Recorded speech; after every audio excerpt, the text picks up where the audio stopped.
लोहे का कीला है, उसको उस पार भेजना है। पानी में छोड़ेगा तो वो लोहे का कीला उस पार चले जाएगा क्या? जम के बोलो जरा, नहीं जाएगा।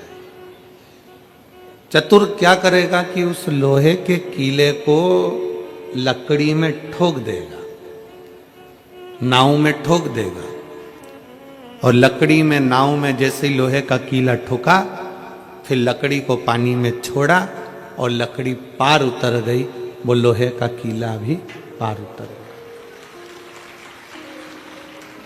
बस जैसे वो लोहे का कीला स्वयं पानी से पार नहीं उतर सकता, उसको लकड़ी में ठोकना पड़ता है, नाव में ठोकना पड़ता है, तो वो लोहे का कीला पार उतर जाता है। उसी तरह आप और हम इस भव सागर से पार नहीं उतर सकते, क्योंकि अपन सब लोहे के कीले की तरह हैं। शिव महापुराण में इस दिल को ठोक दो तो बाबा इसको पार कर सकते।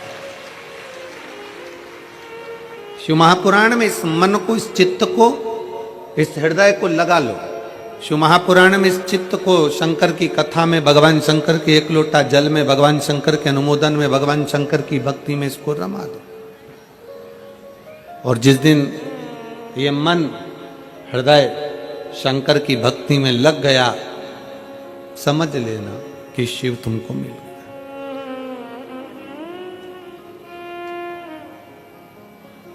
आज मेरठ वालों का प्यार देखा कि वास्तव में प्यार इसी को कहते हैं। जो दुनिया के लोगों से प्यार करा वो तो टूट जाता है, पर पूरी रात आप शंकर का इंतजार करते रहे, इसको प्यार कहते हैं।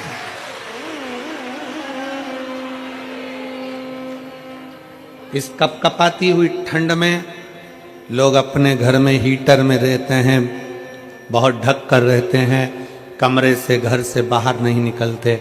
इस कपकपाती हुई ठंड में आप सब, पंडाल में तो खैर जगह नहीं है, पंडाल के बाहर और जहां जहां जिसको जैसी जैसी इस ग्राउंड में जगह मिल जाए। और कल जितने शिव भक्त आए थे उससे 1.5 ज्यादा आज शिव भक्त इस पंडाल के अंदर विराजमान। अब इतने शिव भक्तों की भक्ति, ये आपका आत्मीय प्रेम, भगवान शंकर के प्रति जो विश्वास आपका दृढ़ हुआ है, भगवान शंकर के प्रति जो आपका भरोसा दृढ़ हुआ है, शिव जी के प्रति जो आपका विश्वास दृढ़ हुआ है, ये वह शिव विश्वास है।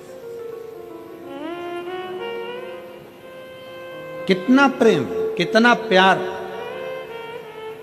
और फिर निवेदन है, एक छोरा छोरी से प्रेम करे, छोरी छोरे से प्रेम करे तो उसके मोबाइल का बैलेंस खत्म होता है, तो लड़का जिससे प्रेम करता है उसके मोबाइल में बैलेंस डलवा देता है। आप शंकर से प्रेम करते हो तो शंकर भी कुछ ना कुछ तो डलवा ही सकता है। लड़की फोन लगा कर कह देती है, वो पूछेगा क्यों, तुम बात क्यों नहीं करी हो, तो कहा मेरा बैलेंस खत्म हो गया। तारी पागल, मुझे तो बताती, मैं बैलेंस डलवा देता। तुम मुझे तो बोलती, मैं बैलेंस डलवा देता। छोरी ने बोला और छोरे ने बैलेंस डलवाया। तुम जल चढ़ाते चढ़ाते 1-2 लोटा जल, तुम 1 लोटा जल रोज चढ़ाते हो, रोज चढ़ाते हो, रोज चढ़ाते हो, और 2-4 दिन तुम शंकर जी के मंदिर जल चढ़ाने नहीं गए ना, तो शंकर को टेंशन हो जाता, पगली आई क्यों नहीं, ये आया क्यों नहीं। शिव से प्रेम। अब वो पूछता है कि क्यों मंदिर क्यों नहीं आ रही। अरे इतना टेंशन, इतना डिप्रेशन, इतनी चिंता, मंदिर पहुंचूं तो पहुंचूं कैसे, तुम बता भोलेनाथ, कितनी चिंता है। तो शंकर भगवान बोले, मेरे पास आई थी, बोल के तो जाती, बैलेंस डलवाने का काम तो मेरा है, तू तो मुझे प्रेम करती है, बाकी का तो मैं कर सकता। ये स्नेह है। और मेरे भोले तेरा सहारा है, मेरे भोले तेरा सहारा है, मेरी नैया का तू किनारा है। तू किनारा है। मेरे बाबा तुझे पुकारा है, मेरे बाबा तुझे पुकारा है। मेरी नैया का तू किनारा है, मेरी नैया का तू किनारा है। एक विश्वास, लोहे के कील को लकड़ी में ठोक दो पार उतर जाएगा, इस दिल को भोलेनाथ के चरणों में छोड़ दो पार उतर जाएगा, मन पार। पर दिक्कत तो एक ही खड़ी होती है ना कि हमारी इतनी बेकार आदत हो गई है कि हम दिन भर अपने हृदय को, अपने दिल को हम मूंगफली बनाकर रखे। जो आया उसको पेश कर दिया, ले साहब तुम भी खाओ, ले साहब तुम भी खाओ। और लोगों ने दाना दाना खा लिया और छिलका छिलका छोड़ दिया। संसार के लोगों से प्रेम करोगे तो संसार के लोग केवल यही काम करते हैं कि तुम्हारा अंदर का विश्वास निगल जाते हैं, तुम्हारा वैभव निगल जाते हैं, तुम्हारा धन निगल जाते हैं और तुम्हें छिलका समझकर छोड़ देते हैं। फिर कोई दूसरी जगह जाकर मूंगफली को टटोलते रहते हैं। शिव महापुराण की कथा कहती हमें मूंगफली नहीं बनना, हमें शंकर के चरणों का दास बनना है, हमें शिव चरणों का दास बनना है, हमें शंकर भगवान की विरल भक्ति को धारण करना है।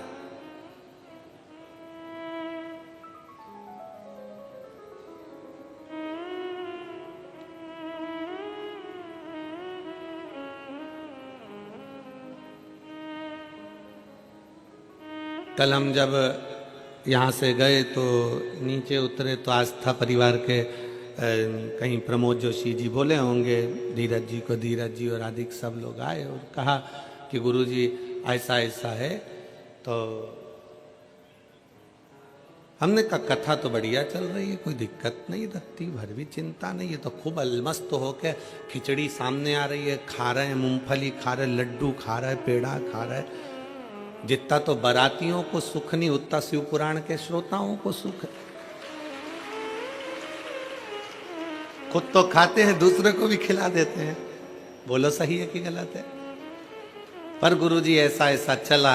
हमने कहा कोई बात नहीं, दिसंबर विदा हो रहा है तो अप्रैल मिलने आया था। दिसंबर विदा हो रहा है तो अप्रैल दिसंबर से मिलने आया था।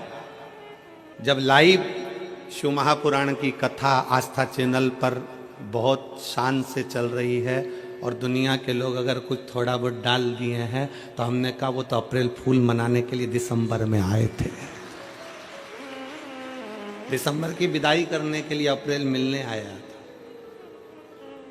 शिव तत्व है।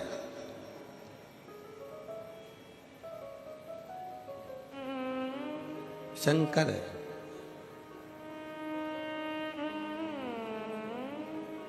और मैं धन्यवाद देता हूं मेरठ के सभी रहवासियों को, मेरठ की इस पवित्र धरा के सभी निवासियों को कि आपकी भक्ति बड़ी प्रबल है, आपका विश्वास बड़ा प्रबल है। और आप मेरठ वासियों, आप सत्य पर टिकने वाले हो। असत्य को आपने दूर हटा दिया और सत्य सत्य ही रहता है। सत्य सत्य ही रहता है। हमने कथा के तीसरे दिन कहा था कि तेवर और जेवर दो घर छोड़ के आना। बोला था कि नहीं बोला था? अपना तेवर भी घर छोड़ो और अपना जेवर भी घर छोड़ो। शंकर से मिलने के लिए जा रहे हो, यहाँ जेवर और तेवर की तो जरूरत ही नहीं है। कितना भी तेवर वाला व्यक्ति हो, शमशान में जाकर तेवर दिखा दे, मरने के बाद कौन सा तेवर दिखाए बोलो? अच्छा अच्छा बॉडी बिल्डर भी खाक में मिल जाता है। वो शंकर की शरणागति है। हम दुनिया के लोगों से कहते हैं जिसने प्यार ना किया हो एक बार शंकर की कथा को दिल से जाकर सुन लेना, शिव से तब प्यार हो जाएगा कि दूसरा सुहाएगा ही नहीं। और किसको प्रेम कहते हैं? शंकर जी के चरणारविंद के प्रति कितना प्रेम होगा जरा विचार करिएगा। आस्था चैनल वालों से कहूंगा, मैं बाहर बैठे हुए जो गाड़ियों में बैठे हुए हैं, ऑटो पर बैठे हैं, छतों पर बैठे हैं, जिन्होंने पूरी रात निकाल दी एक जैसे केवल कथा के लिए, पूरी रात गाड़ियों पर चढ़े चढ़े बैठे रहे, पूरी रात तपतपाती हुई ठंड, कोहरा आज अभी तक खत्म नहीं हुआ, उस कोहरे में, इस तपतपाती हुई ठंड में लोग दिल से कथा का रसतत्व श्रवण करने के लिए पूरी रात इंतजार कर रहे हैं। जरा विचार करिएगा, इसको शंकर का प्रेम कहते हैं, इसको शिव की भक्ति कहते हैं, इसको अविरल भक्ति कहते हैं। ये विश्वास का पूंजी है।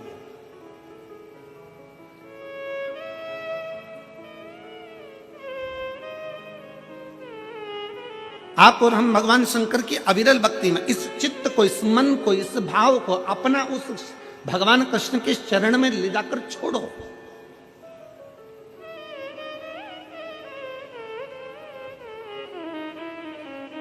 भगवान कृष्ण के चरणों में ले जाकर इस दिल को छोड़ने का प्रयास करो। स्वर्ग और नरक दोनों यहीं पर हैं। अनुभव कैसे करोगे?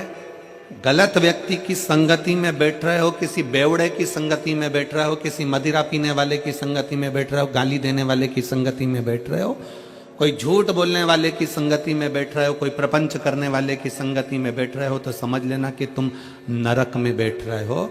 और कोई सत्संगी के साथ में, कोई भगवान के भक्त के साथ अगर आप बैठ रहे हो, कोई अच्छा है, नहीं है शंकर का भगत, नहीं है राम और कृष्ण का भगत, पर दिल का तो कोई साफ हो। अगर कोई हृदय निर्मल मन हो, दिल साफ हो, ऐसे व्यक्ति के साथ बैठ रहे हो, तो समझ लेना कि आप स्वर्ग में हो। नरक और स्वर्ग दोनों अपने ही पास हैं, अपने पास।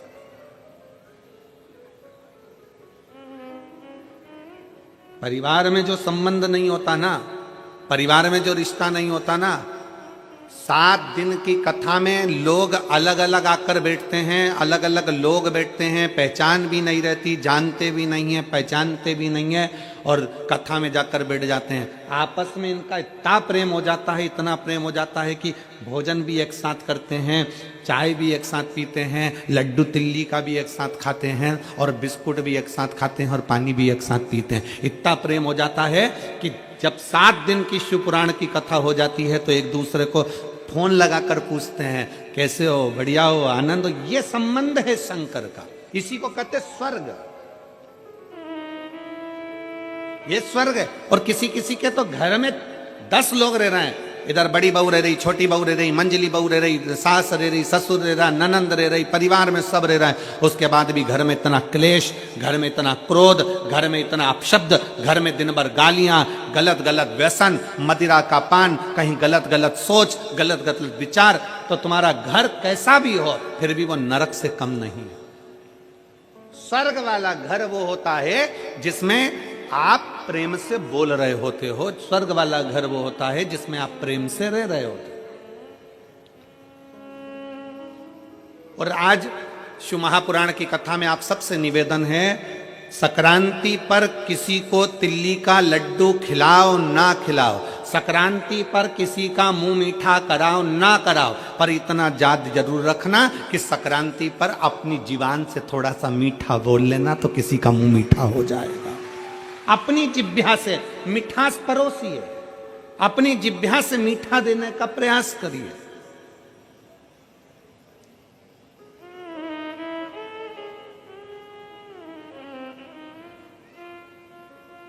हम अपनी जिह्वा से मिष्ठान नहीं दे पा रहे हैं, वो देना है हमको।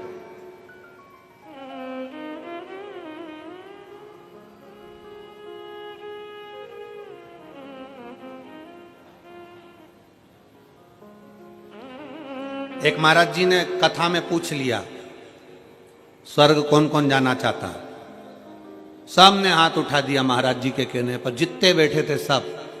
आगे 80 साल की बूढ़ी मां बैठी थी, उसने हाथ नहीं उठाया। महाराज जी ने 80 साल की बूढ़ी माँ से पूछा, माता जी आप स्वर्ग जाना नहीं चाहती? माता जी बोली नहीं। क्यों?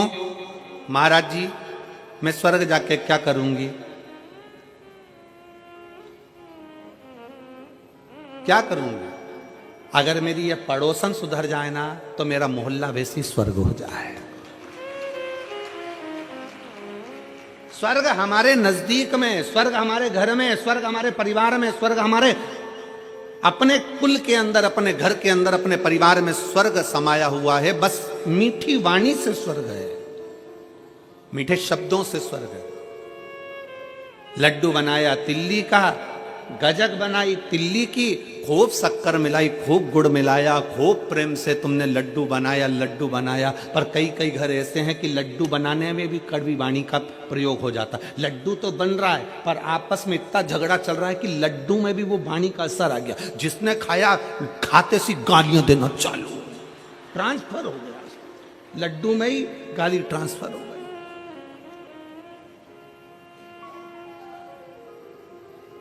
ये विचारों से होता है। एक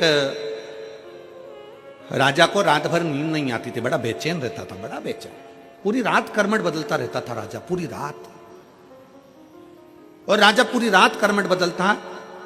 20 दिन हो गए, 1 महीना हो गया, 1.5 महीना हो गया, 2 महीना हो गया, राजा कर्मठ पे कर्मठ बदलता, नींद नहीं आती, बेचैनी होती। राजा को सपने में लगता कि मेरे राजमहल में से पानी टपक रहा है, राजा को लगता कि कोई रो रहा है, राजा को लगता कि कोई अंदर से पुकार रहा है। राजा अपने गुरुजी के पास गया, गुरुदेव मुझे समझ में नहीं आता कि मैं राजा हूं, नगर का राज्य मेरे पास में है, पर समझ में नहीं आता कि मुझे लगता है कि मेरे महल टूट गया, उसमें से पानी टपक रहा है, अंदर से कोई रो रहा है।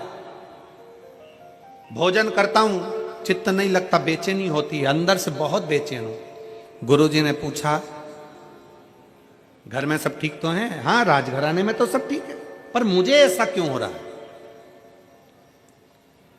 तुम्हारे राजघराने में रानी को भी ऐसा हो रहा है? तो कहा रानी भी अगर भोजन करती है तो चिड़चिड़ करती है, गुस्सा करती है, बेचैन रहती है, बात नहीं करती, बहुत टेंशन में दिखती है, डिप्रेशन में पड़ी रहती है। बच्चों के साथ भी यही प्रॉब्लम हो रहा है। महाराज गुरुजी आप बताओ क्या करें? राजा ने कहा कि मैं कल तुम्हारे महल में पहुंचूंगा। राजा महल में गया, जहां भोजन बन रहा था, उस भोजन बनाने वाली माँ से एक स्त्री भोजन बना रही थी। उस स्त्री के पास राजा गया और इस स्त्री से पूछा, बहन इधर आओ। हाँ महाराज जी, दंडवत प्रणाम। महाराज ने पूछा, ब्राह्मण देवता ने, गुरुजी ने पूछा स्त्री से, तुम्हारा घर कैसा है? अरे महाराज पूछो मती, बारिश आ रही है ना, बारिश में इतना टेंशन है मुझको, मेरे घर में जगह जगह से पानी टपकता रहता है, बर्तन लगा लगा कर आती हूँ, बच्चे बिलखते रहते हैं, रात भर मुझे नींद नहीं आती, मैं बेचैन रहती हूँ, अपने आप को बहुत कोसती हूँ कि कहाँ का जन्म ले लिया, परिवार भी मेरा ऐसे रोते रोते निकल रहा है। बस गुरु ने समझ लिया। गुरुजी ने राजा से कहा, एक काम करो, इस भोजन बनाने वाली का मकान बनवाओ, इस भोजन बनाने वाली का मकान बनवाओ, इस भोजन बनाने वाली के लिए व्यवस्था अच्छी कर दो, फिर देखते हैं क्या होता है। भोजन बनाने वाली का मकान बन गया, व्यवस्था अच्छी हो गई, बच्चों को कपड़े मिल गए, आभूषण मिल गए, भोजन मिल गया। अब भोजन बनाने वाली ने जब भोजन बनाना प्रारंभ करा, राजा उस दिन से खुश रहने लगा, रानी उस दिन से खुश रहने लगी। बड़े दोनों आपस में बैठते बातचीत करते, बड़े प्रसन्न दिखते, चेहरे पर रौनक आ गई, रंगत आ गई, डिप्रेशन समाप्त, नींद जो चिड़चिड़ापन था वो समाप्त हो गया, जो पूरी रात की नींद चली गई थी वो अच्छी से नींद आने लगी। गुरुजी से पूछा, गुरुदेव ऐसा क्या हुआ? हमने तो केवल भोजन बनाने वाली का मकान बनवाया, हमने तो केवल भोजन बनाने वाली का बच्चों के लिए व्यवस्था करी और हमारे को बेचैनी मिट गई। गुरुजी ने कहा, जो भोजन बना रही थी वो दिन भर टेंशन में रह कर आटा उसनती है, सब्जी काटती है, सब्जी बगाड़ती है, और इतना टेंशन लेकर उसने भोजन बनाया, वो टेंशन खाने के माध्यम से तेरे शरीर के अंदर चले गया और वो चिंता तुझे खाने लगी। वो सुखी हो गई, तू सुखी हो गया। हमारा घर हमारा स्वर्ग है।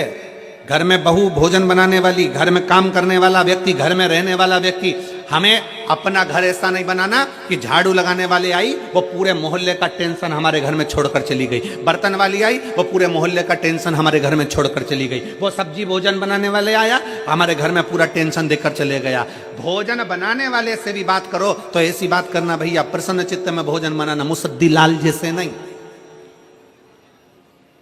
आंख में से आंसू झड़ रहा है, चेहरा उतरा पड़ा है और आटा उसन रही है और अंदर से अपने आप को कोस रही है और वही रोटी किसी ने खाई है और उसका चित्त नहीं लग रहा। इसलिए शिव महापुराण की कथा कहती है घर की बहू, घर की बेटी, घर की माता, घर में रहने वाली जितनी माताएं, तुम्हारे घर में बर्तन मांजने वाले 50 आए, तुम्हारे घर में झाड़ू लगाने वाले 50 आए, तुम्हारे घर में काम करने वाले 50 आए, पर जब आटा उसना जाए, जब रोटी बनाई जाए तो घर की माँ, घर की बेटी, घर की बहू उसको प्रसन्न चित्त में बनाए तो रोटी खाने वाले अपने आप खाएंगे तो घर से क्लेश समाप्त हो जाएगा, चिड़चिड़पन समाप्त हो जाएगा, डिप्रेशन समाप्त हो जाएगा।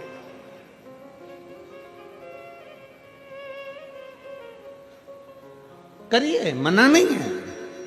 आपके घर में समय बिल्कुल मना नहीं है, पर भोजन परोसने का जब समय आए, भोजन बनाने का समय आए, उसमें थोड़ा बस भोजन बनाने वाला भी रखो, पर सब्जी का बगान मैं लगाऊंगी। रोटी तू बना, आटे में पानी में डालूंगी, भले इतना सा पानी डालूं पर प्रसन्न चित्त में डालूंगी। तू पूरी सब्जी बना, तू खीर बना, मना नहीं है, पर शक्कर में इतनी सी, भले 2 दाना शक्कर डालूं पर मेरे अपने हाथ से डालूंगी, प्रसन्न चित्त में डालूंगी। मैं घर की मां हूं, मैं घर की लक्ष्मी हूं, मेरे घर की बहुएं इस घर की लक्ष्मी है, बेटियां हैं, वो डालेंगे इसमें शक्कर, भले 2 दाना डाले, भले इतना सा पानी डाले, भले इतना सा बगार का एक जीरा मात्र भी डाले, पर घर की बहू बेटी इतना सा डाले, बाकी का सब भोजन बनाने वाले। उसमें हमारे घर में एक निर्मलता का भाव आता है, स्नेह का भाव आता है, प्रेम का भाव आता है।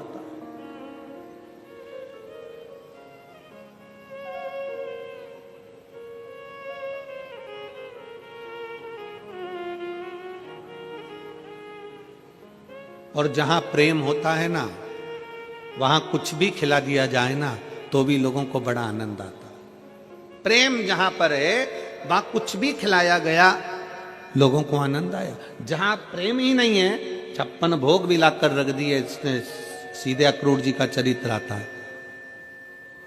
दुर्योधन के घर के 56 भोग छोड़कर भगवान अक्रूर काका के घर में चले गए।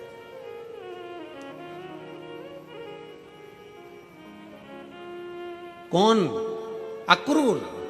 जहां पर विदुरानी अक्रूर जी की पत्नी शंकर की परम भगत थी। शिव जी से बस केवल एक वर मांगा था उस अक्रूर जी की पत्नी विदुरानी ने कि एक बार द्वारकानाथ मेरे घर पर आए, एक बार नारायण मेरे घर पर आए, एक बार द्वारिकाधीश मेरे घर पर आए। यह अक्रूर जी की पत्नी ने शंकर जी से मांगा था, शिव जी से।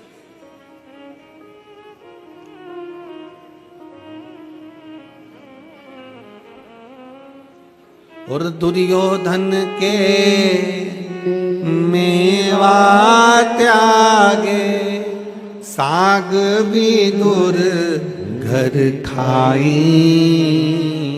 सबसे ऊंची प्रेम सगाई, सबसे ऊंची प्रेम सगाई।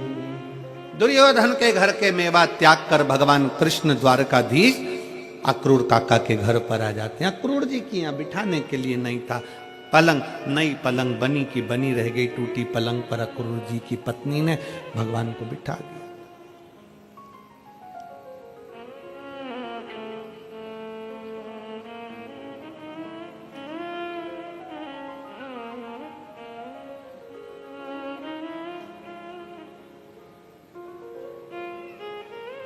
और खाने के लिए दिया तो क्या दिया था? जम के बोलो जरा। केले के छिलके। केला छीलती जाए, छिलका भगवान को दे दे, केले के अंदर की गिरी जमीन पे फेंक। भगवान ने पूछा काकी ये क्या है, ये क्या है? तो काकी बोली ये केला है। जो तुमने नीचे फेंका वो तो केवल छिलका है। भगवान बोले तुम्हारे यहाँ उल्टा खाते हैं, छिलका खा के गिरी को फेंक देते। विदुरायन बोली फालतू की बात मत करो, तुम्हें जो दे रही हूं वो खा। इतने में भगवान बोले विदुरायन से, विदुरायन काकी, सारा की सारा केला मुझे खिला दोगी तो काका और काकी तुम दोनों क्या खाओगे? काकी बोली जो ये जमीन पे पड़ा है ना हम दोनों खा लेंगे, जो ये जमीन पे पड़ा है वो हम दोनों के लिए। भगवान मन में सोचे कितनी भोली है, कितनी भोली है। और परमात्मा ऐसे भोलों से रिश्ता है।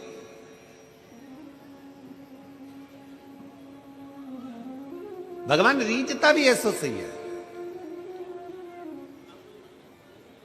भगवान को रिझाने का तरीका भी यही है। एक पत्र है,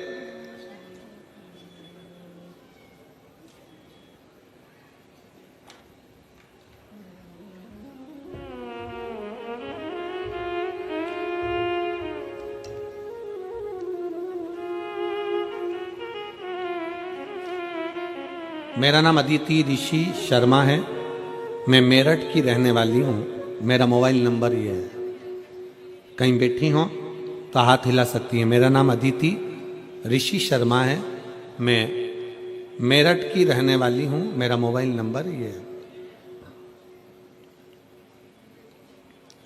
मेरी शादी को 5 साल हो गए थे। मैंने 5 साल से 10 से 11 डॉक्टरों को दिखाया। शादी के 8वें महीने से इलाज शुरू हो गया था, पर खूब पैसा लगाया। 7 से 8 लाख रुपए के नीचे आ गए। सभी डॉक्टरों ने मेरे नसें बंद बताई थी और टीवी की गांठ बता दी थी। इस कारणवश संतान प्राप्त नहीं हुई। नलों का ऑपरेशन भी बताया था। किसी ने मेरी कोख को ऐसा बता दिया कि बंधन कर दिया हो, पर शिव पुराण ये बंधन आदि को नहीं मानते। फिर मेरे को किसी ने कहा कि आप शिव महापुराण की कथा सुनो। हमने कथा सुनना प्रारंभ करी। मैंने 3 बार सफेद आंकड़े की जड़ का प्रयोग किया और मैंने सासू माँ ने पशुपतिनाथ का व्रत किया। दूसरे व्रत के दौरान मुझे गर्भ ठहर गया। गुरुदेव 3 बार गर्भ ठहरा था, तीनों बार 2-2 महीने का गर्भ गिर गया। मैं बहुत टेंशन में पड़ गई। मेरी सासू माँ ने मुझे फिर से आंकड़े की जड़ का पहनने का बोला और मेरी मौसी सीहोर गई, वहां से रुद्राक्ष लेके आई। उन्होंने मुझे बताया तांबे के लोटे में रुद्राक्ष को डालकर उसका जल पीना, महादेव को चढ़ाना, फिर उसके जल को अमृत समझकर पीना। फिर मेरी सासू माँ ने रोज मंदिर जाती, महादेव का जल चढ़ाती, फिर मुझे पिलाती। फिर हम डॉक्टर के यहाँ गए और वहाँ उन्होंने कहा कि बच्चा जरूर होगा, महादेव पर विश्वास करो। और हम बाबा पर विश्वास करते रहे और बाबा की कृपा से मेरा गर्भ तो ठहर गया। गर्भ ठहरा, पर 8वें महीने में मुझे लकवा हो गया।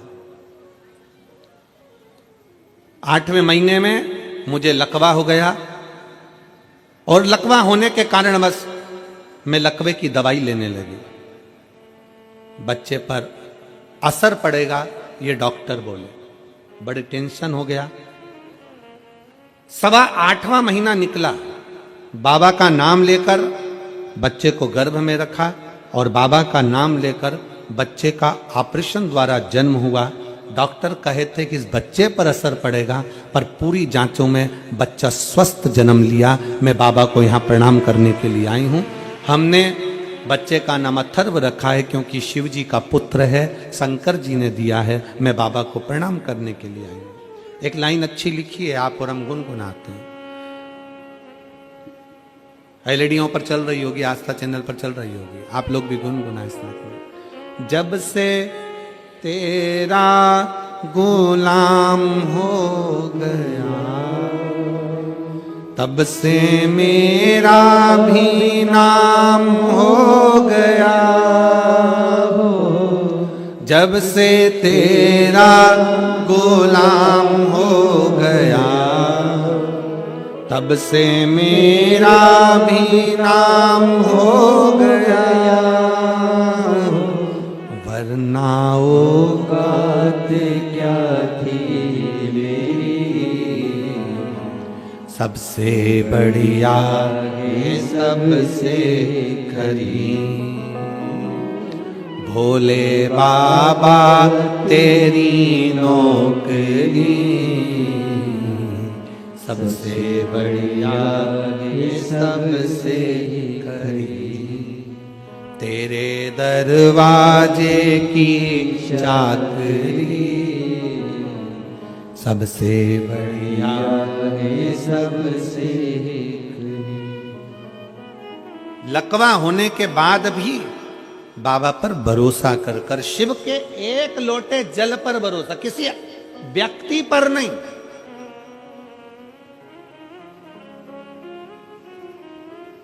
और फिर निवेदन है आपको व्यासपीठ के माध्यम से, सियोर वाले महाराज पर रत्ती भर भरोसा मत करो। भरोसा करो तुम्हारे एक लोटे जल पर और देवाधिदेव महादेव पर भरोसा करो, महाराज पर नहीं। जैसा तुम्हारा शरीर वैसा हमारा शरीर, जैसे तुम वैसे हम। तुम भी 2 रोटी खाने वाले, हम भी 2 रोटी खाने वाले। और फिर एक निवेदन है, याद रखो अपनी जिंदगी में, किसी कथाकार को, किसी संत को, किसी साधु को, किसी सन्यासी को, किसी तपस्वी को, किसी बाबा को, किसी जोगी को भगवान मत बनाओ। भगवान को भगवान रहने दो और इंसान को इंसान रहने दो। इंसान को इंसान रहने दो और भगवान को भगवान रहने दो। कथा सुनो, भगवान की सुनो। कथा का रसतत्व अपनी जिंदगी में उतारो। शिव पर भरोसा करो, शंकर पर विश्वास करो। तुम्हारे एक लोटे जल पर पूर्ण भरोसा रखो कि तुम जो जल चढ़ा रही हो वो जल साधारण नहीं हो सकता। जो तुमने जल चढ़ाया, मेरा बाबा मेरी सुनेगा, शंकर मेरा हाथ पकड़ेगा और शिव मुझे पार लगाएगा। और कौन आएगा?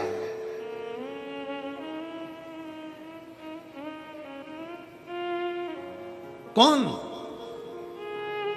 तुम्हें 2 लाख रुपए की जरूरत है, तुम्हें 3 लाख रुपए की जरूरत है, परिवार वालों के पास जाना, मुझे 5 लाख की जरूरत है, दोगे क्या? देगा परिवार?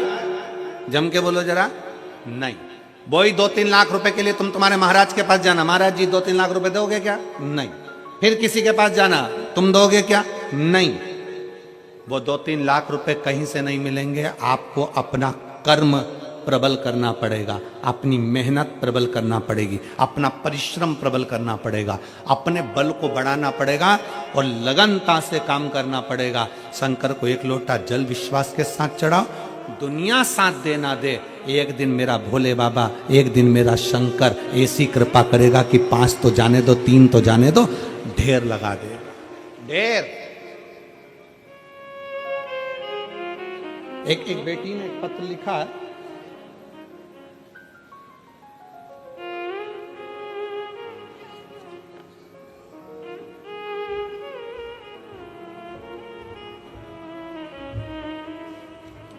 मैं गौरव कश्यप निवासी प्रेमपुरी रेलवे रोड मेरठ की रहने वाली हूँ। कहीं बैठी हो तो हाथ हिला सकती हूँ, अगर कहीं बैठी हो तो हाथ हिला सकती हूँ। मेरा नाम खुशी कश्यप है, पति का नाम गौरव कश्यप है, निवासी प्रेमपुरी रेलवे रोड मेरठ उत्तर प्रदेश की रहने वाली हूँ। मेरा मोबाइल नंबर ये है। एक लोटे जल का मैं क्या वर्णन करूँ गुरुदेव। मेरी शादी 2022 में हुई थी। शादी के कुछ महीनों बाद मुझे एक ऐसी बीमारी ने घेर लिया, शायद ही देश में 4 से 5% महिलाओं को होती होगी। ये बीमारी ऐसी थी कि मेरे सिर के, मेरी भुकुटियों के सारे के सारे बाल उड़ जाते थे, जिसका फोटो मैं आगे लगा रही हूँ। पहले 1 नंबर का फोटो आप लोग उस पर देखेंगे। पहले नंबर का फोटो, जिस फोटो में उसके पूरे शरीर के बाल, पूरे केश, सिर के, भुकुटी के सारे के सारे बाल उसके उड़ गए। ये बीमारी कैसी थी? मेरे सिर के सारे बाल उड़ जाते थे, लेकिन गुरुदेव मेरे आईब्रो के भी बाल उड़ गए। परेशान थी, करूं तो क्या करूं।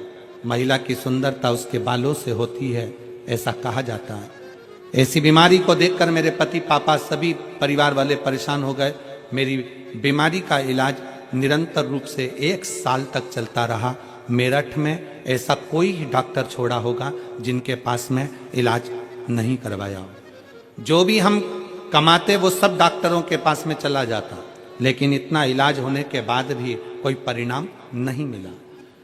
ऐसे में परेशान होकर मैं अपने फूफा जी से मिली थी। उन्होंने आपकी शिव महापुराण की कथा के बारे में बताया, और तुम रोज अपने फोन में कथा सुने, शिवालय में जाकर 1 लोटा जल चढ़ाओ, उसी जल का घर लाकर उसका आचमन कुंदकेश्वर महादेव के नाम से करो, उसी जल को सिर पर भी लगाओ। इसी बीच मेरे पापा सीहोर में गए और वहां जाकर मेरे लिए प्रार्थना करी। मेरी बेटी की शादी अभी नई हुई है, उसे इतनी बड़ी बीमारी हो गई, बाबा आप कुछ कृपा करो, बीमारी से मुक्त करो। अब जब भी कथा सीहोर में होगी मैं अपने साथ अपनी बेटी को नमन कराने के लिए लाऊंगा, ऐसा बोलकर घर आ गए। लेकिन उसके बाद में और मेरे पति दोनों ही रोज साथ में मंदिर जाते। ऐसा करते हुए मुझे 3 महीने गुजर गए और मेरे महादेव बाबा ने अपनी कृपा बरसाना शुरू कर दी। आज मैं पूर्ण तरह से ठीक हो गई, मेरे पूरे सिर के बाल भी आ गए और मेरी आईब्रो भी वापस आ गई और बाबा की कृपा मुझ पर हो गई। ये शिव तत्व। अब दूसरा फोटो देखिए जिसमें उसके केश और वापस आ गए भूकुटी। ये दूसरा फोटो शिव तत्व है। कहीं बैठी हो तो एक बेलपत्र लेने के लिए आ सकती हूं। मैं यजमान परिवार को धन्यवाद देती हूं जिन्होंने मेरठ में हमें शिव महापुराण कथा सुनने का मौका दिया। मैं गोयल जी और बंसल जी आपको साधुवाद देता हूं उसके लिए बहुत बहुत। लाइन अच्छी लिखी है, आप और हम गुनगुना लेते हैं एक बार। खाली ना जाता कोई दर से तुम्हारे, खाली ना जाता कोई दर से तुम्हारे, मैं भी खड़ी हूँ नन्ही बाहें पसारे, अपने हृदय से लगा लो गिरा जा रहा हूँ, उठा लो भोले अपने दर से अब तो ना टालो, गिरी जा रही हूँ, उठा लो। शंकर भगवान को 1 लोटा जल शिव जी से करी हुई प्रार्थना, शंकर से करा गया विनय खाली नहीं जा सकता। शंकर की इस पंडाल में बैठकर सुनी हुई शिव महापुराण की कथा खाली नहीं जा सकती, वो दिए बिगर नहीं रहती, देती जरूर।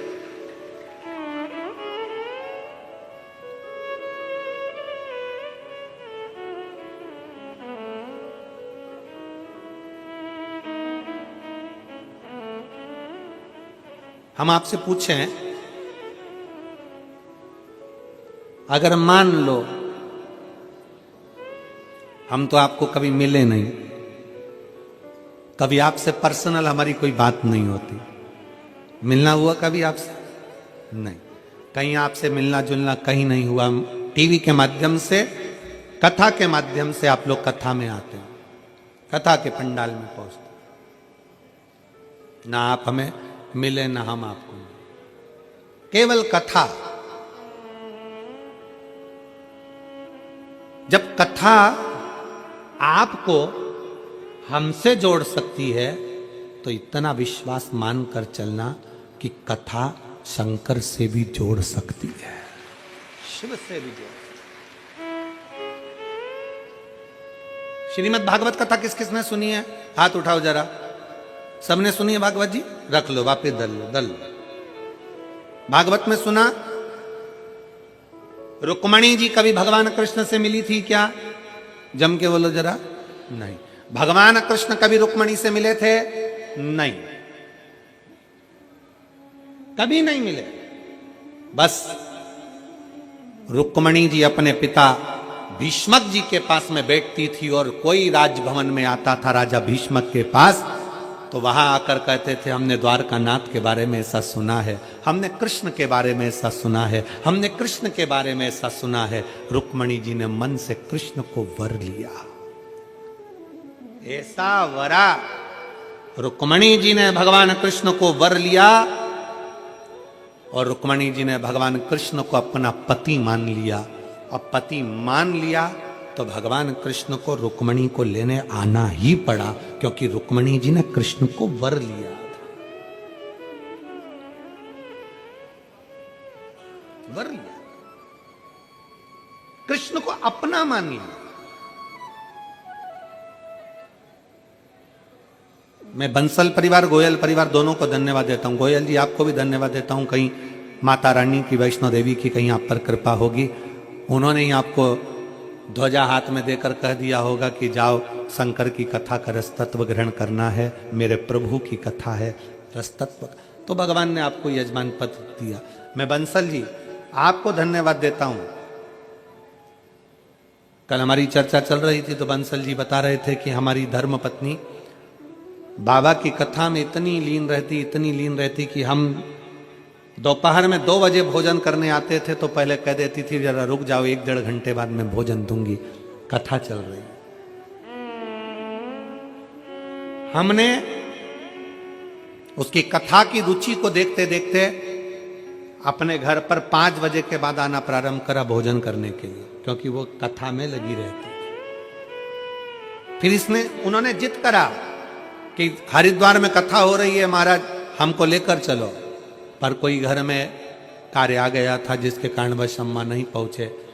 इतनी रोई बाबा को याद कर कर कि कुछ भी हो जाए एक बार मेरठ में बाबा जरूर पधारो, और वो शिव की कृपा आज। ये भक्ति है आपका, ये विश्वास है आपका, ये भरोसा है आपका।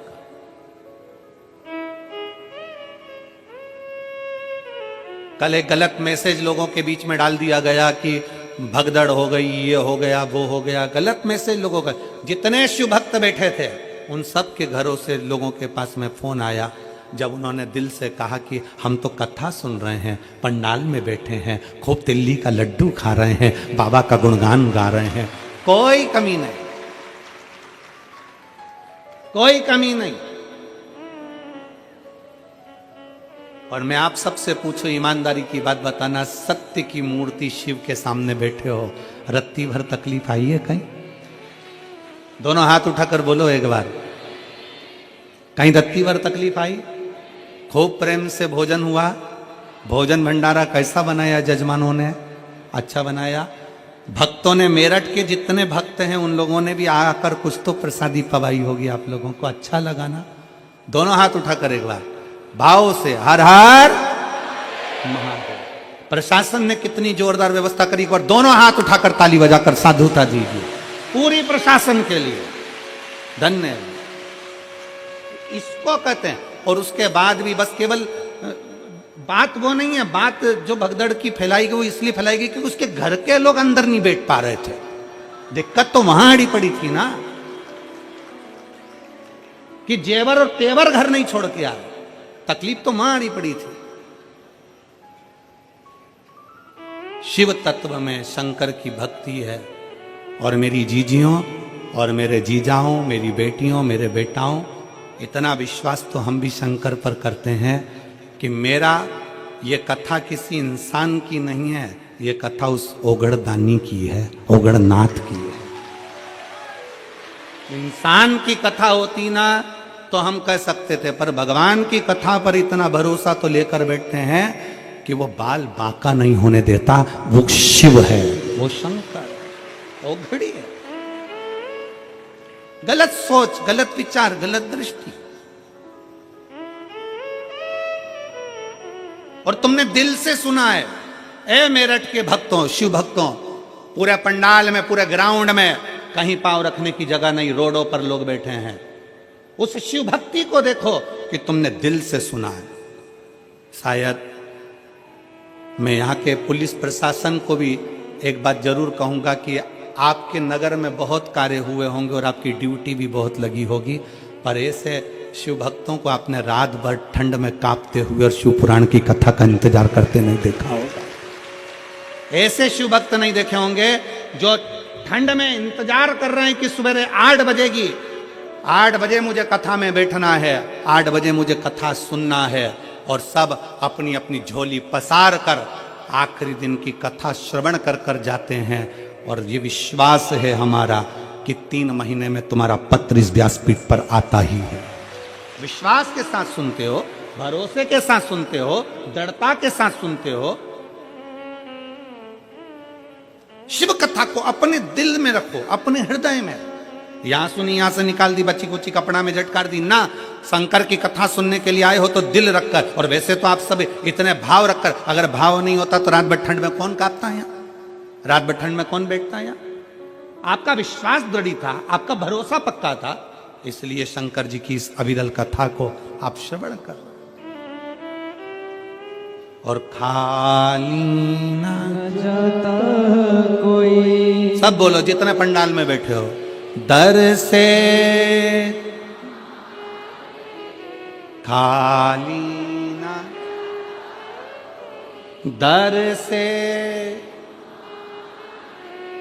मैं भी खड़ी हूं नन्ही बाहें बसा, अपने हृदय से लगा लो, लगा लो, गिरा जा रहा हूं, उठा लो, उठा लो, भोले अपने दर से अब तो ना टालो, गिरी जा रही हूं, उठा लो, उठा लो। एक विश्वास रखकर शंकर को पाइए। पार्वती जी ने विश्वास रखा था, अक्रूर जी की पत्नी, उनका विश्वास था। विदुर जी की पत्नी, विदुर जी के दरवाजे पर भगवान आए और विदुरानी केले का छिलका दे रही है। विदुर जी की पत्नी केले का छिलका दे रही है और भगवान विदुर जी की पत्नी का केले के छिलके को भी प्रेम से पाते हैं। विदुर जी की पत्नी जब विदुरायन देती केले का छिलका, क्योंकि विश्वास था।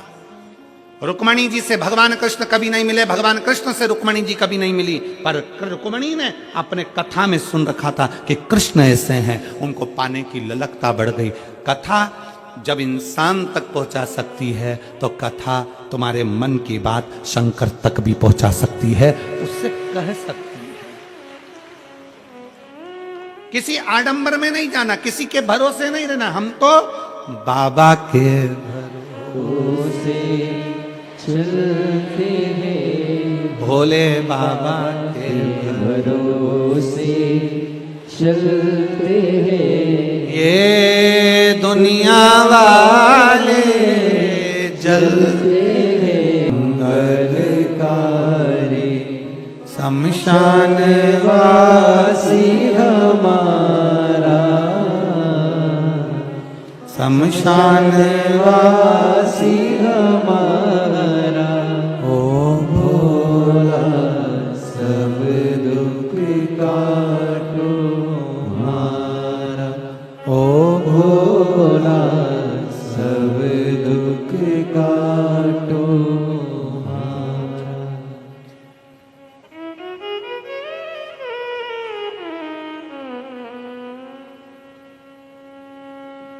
भगवान देवादिदेव महादेव, शिव उगड़दानी, त्रिकालदर्शी, कैलाशी, अविनाशी शंकर,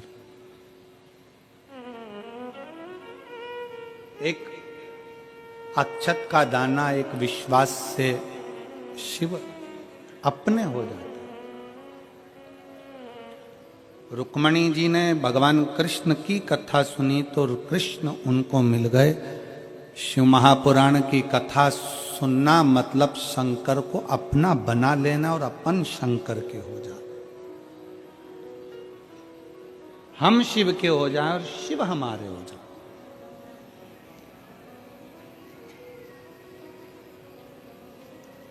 अच्छा एक बात बताओ, अगर भगवान शंकर मिल गए तुमको, मान लो मिल गए,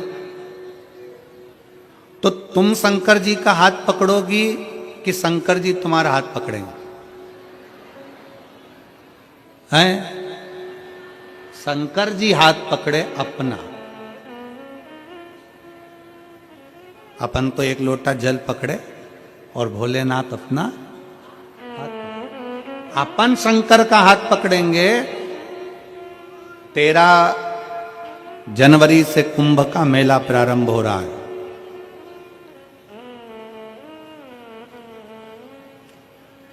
10 फरवरी को कुंभ के मेले में भी शिव महापुराण की कथा है त्रिवेणी संगम पर।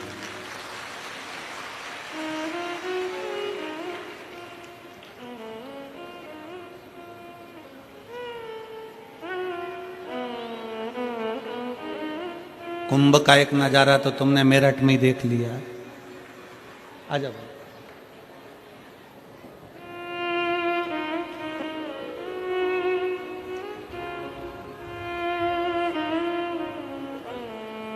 ठीक है बेटा,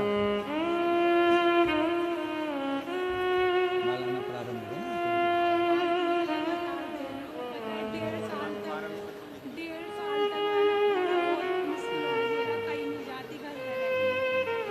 अब तो ठीक है बस।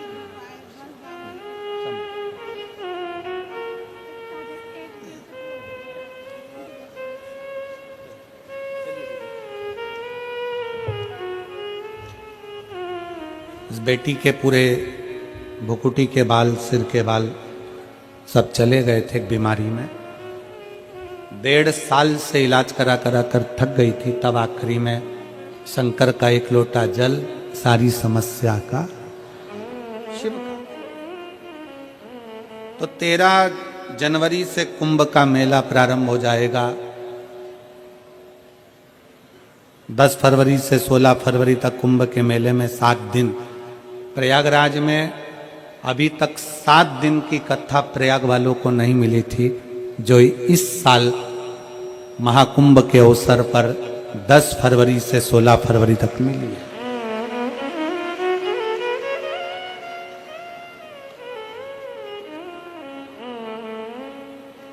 नहाने तो तुम लोग जाओगे कुंभ, तो 2 काम तुम्हारे हो जाएंगे। एक तो शिव पुराण सुन लोगे, त्रिवेणी का घाट हो जाएगा, कुंभ का स्नान हो जाएगा और बाबा की कथा।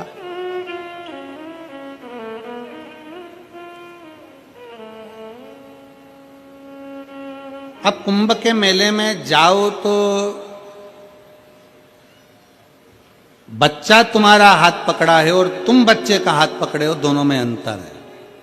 हम बाबा का हाथ पकड़े शंकर जी का और शंकर जी अपना हाथ पकड़े, दोनों में अंतर है।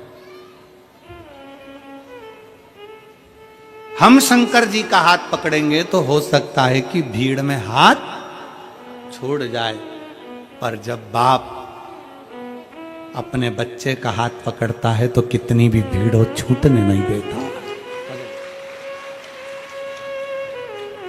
वो पिता है, जगत का दाता।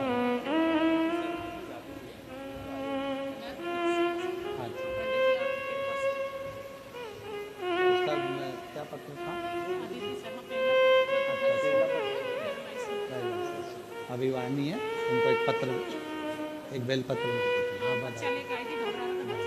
ठीक ठीक।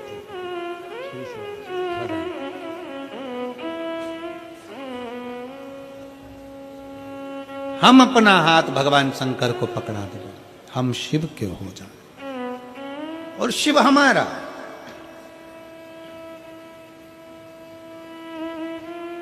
एक प्रसंग आता है बड़ा सुंदर।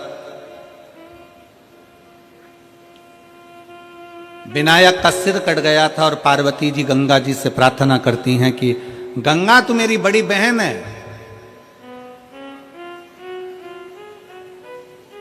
गंगा तू मेरी बड़ी बहन है। पार्वती जी कहती हैं गंगा मेरे बेटे का सिर कट गया, अगर गंगा मेरे बेटे का अगर मस्तक वापिस जुड़ गया तो तुझे 1.25 लाख दीप का दान करूंगी मैं, 1.25 लाख दीप दान करूंगा। और भगवान ने ऐसी कृपा करी कि विनायक के सिर पर, धड़ पर हाथी का मस्तक लगाकर भगवान ने जोड़ दिया। अब माता पार्वती जी ने शंकर भगवान से विनय करी कि प्रभु चलो दिया लगाना है अपने को गंगा जी के घाट पर। शंकर भगवान बोले तो मेरे सामने लगा दे, गंगा तो मेरे सिर पे। वो फिर वही वाली लाइन आ गई ना कि सारे तीर्थ धाम आपके चरणों में, हे भोलेनाथ प्रणाम आपके चरणों 33 कोटि देवता शंकर के शिवलिंग में है। सारी देवियां 64 योगनियां सारी माताएं शंकर के शिवलिंग में है। सारे नाग किन्नर गंधर्व पितर अप्सरा सब शंकर के शिवलिंग में है।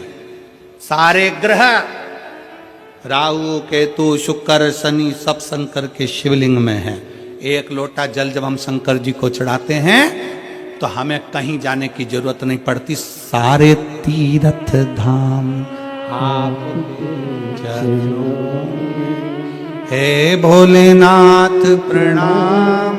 आपके चरणों शिव जी को जल चढ़ाना मतलब सारे तीर्थों का आनंद प्राप्त कर लेना। अब कई लोग कहते हैं गुरुजी एक लोटा जल हम शंकर जी को चढ़ाते हैं, उनका आचमन करते हैं, इसमें इतना क्या बला जाता है? आखिर शंकर के चढ़ाए गए जल में ऐसा क्या है कि वो अमृत बन जाता है, रोग मुक्ति हो जाती है, शरीर ठीक हो जाता है? शिव के चढ़ाए गए जल में ऐसा है क्या? शंकर के चढ़ाए गए जल में ऐसा क्या फल है? उसमें सारे देवताओं का वास है, सारी औषधियों का वास है। शंकर को महामृत्युंजय कहा गया, जो मृत्यु को भी जीत सकता है। महामृत्युंजय शंकर, सब कुछ उसमें बसा है। कहा पार्वती जी ने कहा नहीं भोलेनाथ जी चलो गंगा जी के घाट पर दीप दान करना, 1.25 लाख दीप।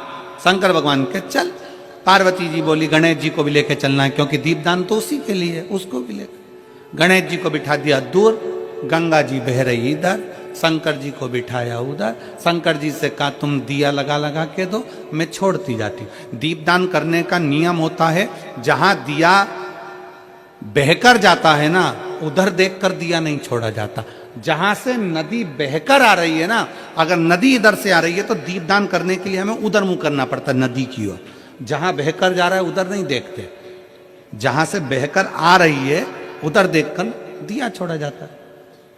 शंकर जी पीछे बैठे, पार्वती जी को दिया देते जाए, पार्वती जी छोड़ती जाए। पीछे गणेश जी बैठे थे, वो भी खसक खसक के धीरे धीरे धीरे धीरे गंगा जी में पांव डालकर बैठ गए पीछे। अब इधर पार्वती जी उधर मुंह, शंकर जी का उधर मुख, गणेश जी का इधर। शंकर जी दिया लगा कर दें, पार्वती जी गंगा जी में छोड़े, गंगा जी में बहता हुआ गणेश जी के पास पहुंचे, गणेश जी सूंड से पकड़ के वापिस रख ले।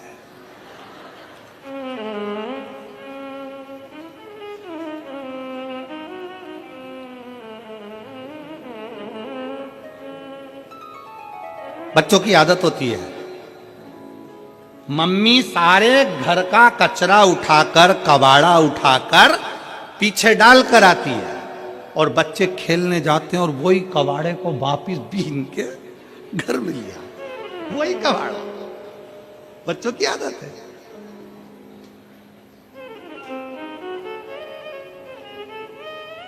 और फिर मम्मी चिल्लाएगी मैंने एक टूटी गाड़ी पीछे पटक दी थी, मैंने सामान पीछे पटक दिया, कौन लेकर आए? अब मम्मी चिल्लाए तो चिल्लाए किसको? बच्चे को तो कोई असर पड़ता नहीं है। सुनाती किसको है? भेरू को। सुनाए किसको? भेरू को। जगदम्बा बोले तो भेरू सुने, वो भेरू को बोले, पति को बोले मैं इतना सामान उठा उठा के थक गई, काम कर करके थक गई, इतना फैला रहा इतना फैला रहा, मैं उठाऊं बार बार उठाऊं, ना जाने कौन कहां से लाकर दे देता है। दादी भी चुप, दादा भी चुप, बच्चा खेलने में लगा और पति सुनने में लगा और जगदम्बा धड़धड़ाने में लगी। और वो बोले, और होता है शादी का 1 साल पति बोलता है पत्नी सुनती है, शादी का दूसरा साल पत्नी बोलती है पति सुनता है, शादी के बाकी के साल पति पत्नी दोनों बोलते हैं, पूरा मेरठ सुनता है। होता है। अब वो बोले ये कचरा मैंने फेंक दिया था, कौन उठा कर लाया? अब शंकर भगवान दिया देते जाएं, पार्वती दिया छोड़ती जाएं, माता गंगा जी के घाट पर दिया लगाती जाए। अब दिया छोड़ते छोड़ते छोड़ते छोड़ते छोड़ते 1.25 लाख दिए को छोड़ते हुए सुबह से शाम हो गई। पार्वती जी शंकर जी से बोली भोलेनाथ इतने दिए छोड़ दिए पर समझ में नहीं आ रहा ये दिया कैसे बढ़ते जा रहा है। शंकर भगवान बोले पार्वती एक बार ब्रह्मा जी कह रहे थे भगवान विष्णु से कि दान करने से बहुत बढ़ता, तू दान कर रही ना दीप का इसलिए बढ़ रहा है। तो पार्वती जी शंकर जी से बोली तुम जल्दी जल्दी दो। अब इनको क्या मालूम था पीछे और जल्दी पकड़ लेगा, दिया इकट्ठा हो गया। थोड़ी देर बाद शंकर जी के पांव के पास में गणेश जी की सूंड दिखी दिया रखते हुए। तो शंकर भगवान ने पार्वती जी से कहा तू पूछ रही दिया कहां से बढ़ रहा है, ये देख तू छोड़ रही है और तेरी औलाद पकड़ रही है, तू छोड़ रही है ये तेरी औलाद पकड़ रही। पार्वती जी गणेश जी के पास में आ गई। गणेश जी से कहा बेटा गणेश ये तुम क्या कर रहे हो। गणेश जी बोले मैया सारे के सारे बह कर जा रहे थे, मैंने सबको पकड़कर किनारा दे दिया,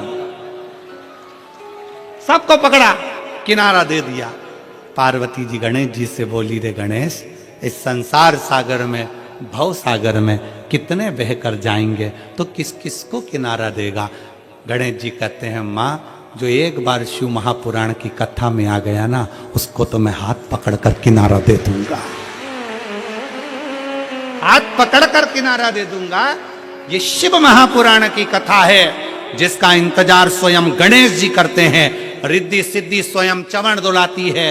ये वो शिव महापुराण की कथा है जिसके इंतजार में षडानंद कार्तिकेय बैठे रहते हैं। ये वो शिव महापुराण की कथा है कि ब्रह्मा जी भी अपनी लेखनी को रोक देते हैं जब शिव महापुराण की कथा को श्रवण करना होता है। भगवान नारायण शेषनाग की सैया पर उठकर बैठ जाते हैं जब शिव महापुराण की कथा को सुनना होता है। इंद्र का आसन छोड़ देते हैं, वरुण अपना सिंहासन छोड़ देते हैं। ये वो शिव महापुराण की कथा है जिसको लोग दिल से श्रवण करते हैं तो अपनी झोलियां खुशियों से भर लेते हैं। ये वो शिव महापुराण की कथा, ये वो कथा है। इस कथा का ना पत्रिका छपती है, इस कथा का ना पंपलेट छपता है, इस कथा का ना प्रचार होता है, इस कथा का ना किसी को जाकर चावल दिया जाता है, इस कथा का ना किसी के दरवाजे पर जाकर कहा जाता है कि कथा में आना, कथा में आना। ये कोई नहीं कहता। इस कथा का तो बस लोगों के मन में सूचना मिल जाती है कि कुबेरेश्वर धाम से कुबेर भंडारी पोथी लेकर आ गया और दुनिया के लोग दौड़ दौड़ कर शिव महापुराण की कथा में पहुंच जाते हैं। कथा श्रवण, ना पत्र है, ना व्यवहार है, ना सीहोर से कोई मैसेज, ना सीहोर से कोई तुम्हारे पास फोन कि आओ कथा में। पर भगवान की लगन तुम्हारे भीतर है। तुम अपने पिता से इतना प्रेम करती हो, तुम अपने पिता से इतना प्रेम करती हो जैसे माता सती अपने पिता दक्ष से प्रेम करती थी और पिताजी के जहां जाने के लिए आतुर हो गई। मना करा मत जा, शंकर जी बोले मत जा, पर सती मैया बोली मेरे बाप के घर तो जाऊंगी। उसी तरह कई मेरी जीजियां जीजा ऐसे हैं कि कथा में तो जाऊंगी, कथा में पहुंचूंगी। वहां मेरा पिता, मेरा शिव, मेरा शंकर ओ घरदानी मुझे श्रवण कराए।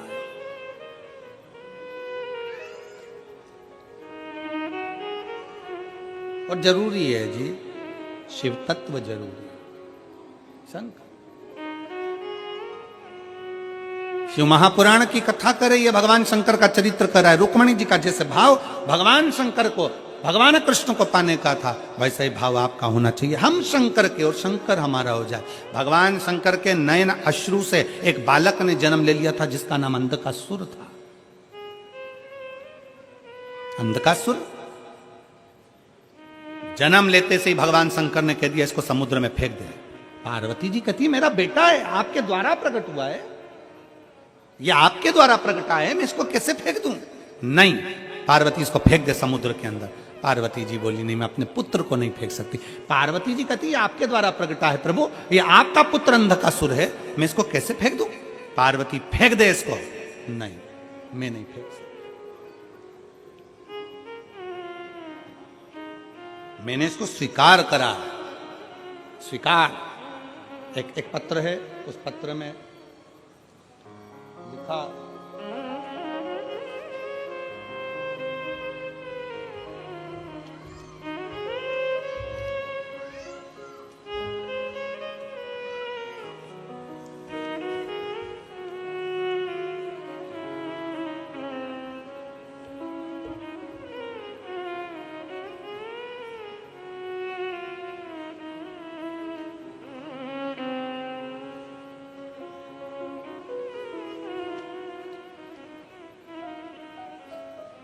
मेरा नाम पल्लवी कुमारी है।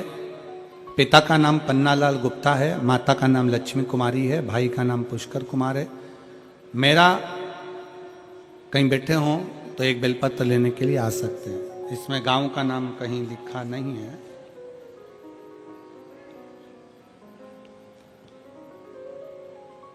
मेरा अचानक से बुखार आ गया और बुखार आने के बाद नाक से खून आने लगा। फिर मेरा नाक से खून आना बंद नहीं हुआ। तब मैं चंडीगढ़ के अस्पतालों में दिखाया, उन्होंने रेफर कर दिया। एम्बुलेंस के साथ पीजीआई अस्पताल में गई तो वहाँ पे डॉक्टर ने देखा और दवाई डाला। फिर मेरा नाक से खून आना बंद हो गया। फिर 2 दिन बाद कान एवं नाक से दोनों जगह से लगातार खून बहने लगा। फिर हमने कई अस्पतालों में दिखाया तो उन्होंने दवाई दिया, पर नाक का और कान का खून बंद नहीं हुआ। परेशान हुए। तब आखिरी में शंकर के मंदिर में जाना प्रारंभ किया। बाबा नंदी के पास बैठकर जल चढ़ाकर आचमन करना प्रारंभ करा और उस आचमन का जल पीना प्रारंभ करा। बाबा ने आज मुझे ठीक कर दिया। मेरे नाक और कान से खून आना बंद हो गया। मैं बाबा को प्रणाम करती हूँ। एक पत्र और बड़ा सुंदर लिखा है। पता है दादूपुर, गौतम बुद्ध नगर। मेरा नाम सोनी है, मेरे पत्नी का नाम गुड़िया है। गुरुदेव, 1 लोटे जल का मैं क्या वर्णन करूं। मेरी पत्नी 6 साल से बीमार थी। सारे डॉक्टरों का दवाई का इलाज कराया परंतु आराम नहीं मिला। फिर मेरी बुआ जी ने बताया कि शंकर की कथा टीवी पर आती है, सुनो, आप उसको सुनना प्रारंभ करो। मेरा बेटा भी आर्मी की तैयारी 4 बार से कर चुका था। 4 साल से परेशान था पर उसका हो नहीं रहा था। भर्ती में मेरे बेटे ने मुजफ्फरनगर भरा पर उसमें मार्कशीट फर्जी बताकर हटा दिया गया। दूसरी भर्ती में फिर सारंगपुर भरा जिसमें डॉक्टरी परेशानी बताकर हटा दिया गया। तब मेरा बेटा शिव मंदिर में जाने लगा और मंदिर में बाबा से प्रार्थना करने लगा। गुरुदेव, वहीं से मैंने एक बेलपत्र उठाकर अपने बाबा से प्रार्थना कर कर बेटे के साथ रख दी।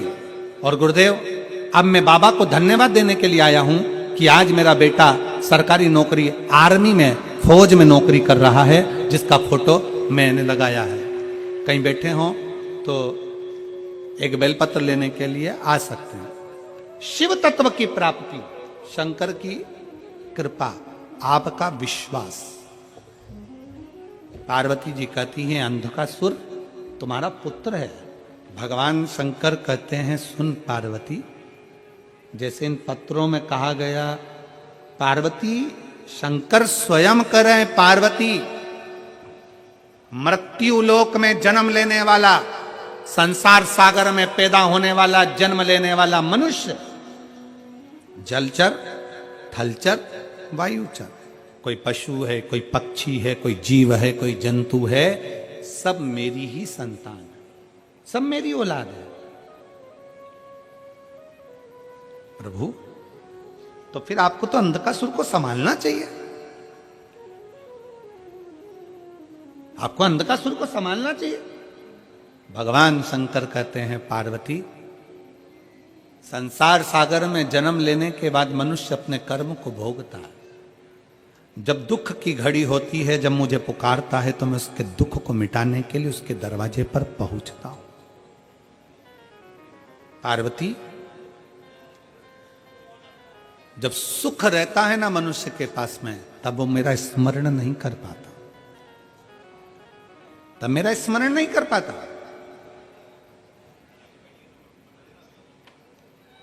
शिव महापुराण की कथा कहती है,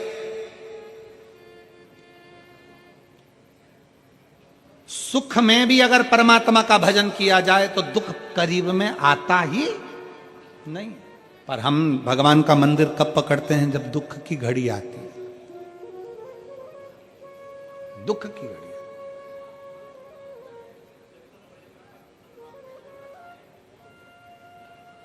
कितना सुंदर कहा है कि दुकान चल रही है ना जब तक, तब तक पत्नी के जेवर भी बनवा दो। दुकान चल रही है तब तक मकान भी बना लो।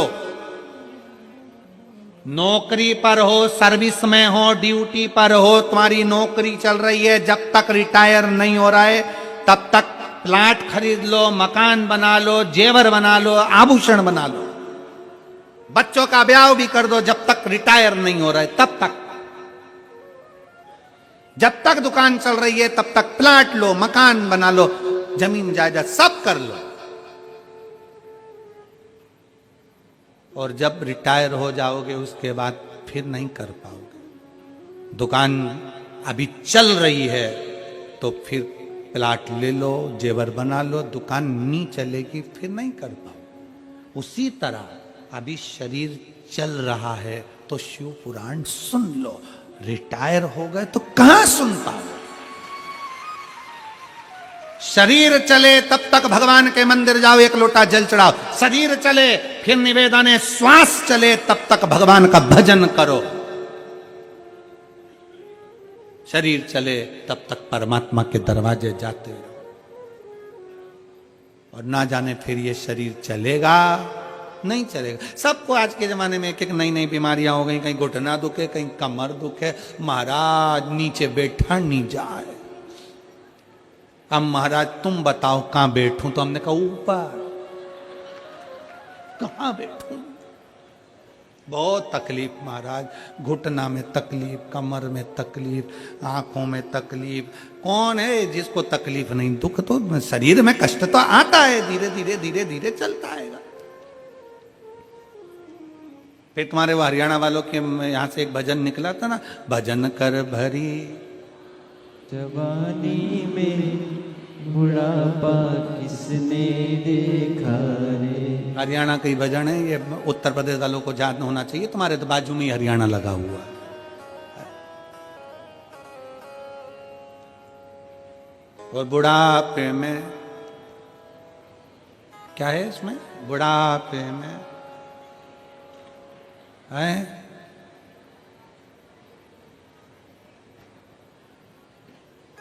बुढ़ापे में सोफा सेट हिलेगा, दांत सारे दांत हिलेंगे, तुम हंस नहीं पाओगे, इसलिए हंस लो भरी जवानी में। और आज के जमाने में कौन? जितने बुजुर्ग हंस लेते हैं, जितने बच्चे हंस लेते हैं, जवानी में लोग उतना हंस भी नहीं पाते। ज्यादा हंस लेते हैं तो पत्नी देख लेती, क्या बात है, बेचारा हंसना ही छोड़ दिया।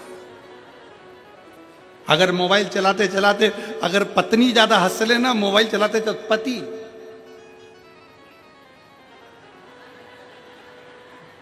हंस बेचारा बचपन में हंस ले, बुढ़ापे में हंस ले, पर जवानी में, शादी में भी अगर पति गया है ना तो बेचारा मुसद्दी लाल जैसा रहेगा। और अगर ज्यादा हंस लिया, पत्नी को पता, बस वो खाती खाती पत्नी देख ले हंसता हुआ, और पति ने देख लिया, जगदम्बा ने मुझे देख लिया है, उसके बाजू में आके खड़ा हो गया एकदम मुंह उतार कर। और पत्नी फिर गाड़ी पे बैठी घर जाते समय, कौन थी? कौन? अब डिप्रेशन में पड़ गया, चिंता, क्या करे अब? सावधान इंडिया, जवान सब सावधान। बुढ़ापे में सोफा सेट हिलेगा, तुम हंस नहीं पाओगे, जनकर भरी जवानी में। ये मौका मिला मुस्कुराने का। कभी तुम खटमल को मुस्कुराते नहीं देखोगे, हंसते नहीं देखोगे। इसलिए व्यक्ति मरता है, मरने के बाद जो फोटो घर में लगता है वो हंसता हुआ लगता है, मुस्कुराता हुआ। तुम जिंदगी भर कितने ही रो, पर आखिरी का फोटो तो मुस्कुराता हुआ फोटो। कितने भी जिंदगी में रो, पर आखिरी का फोटो मैं तो तुम जितने बुजुर्ग हैं उनकी टोपी और एक चेन बाकायदा बनाई जाती है और दादाजी मुस्कुराते।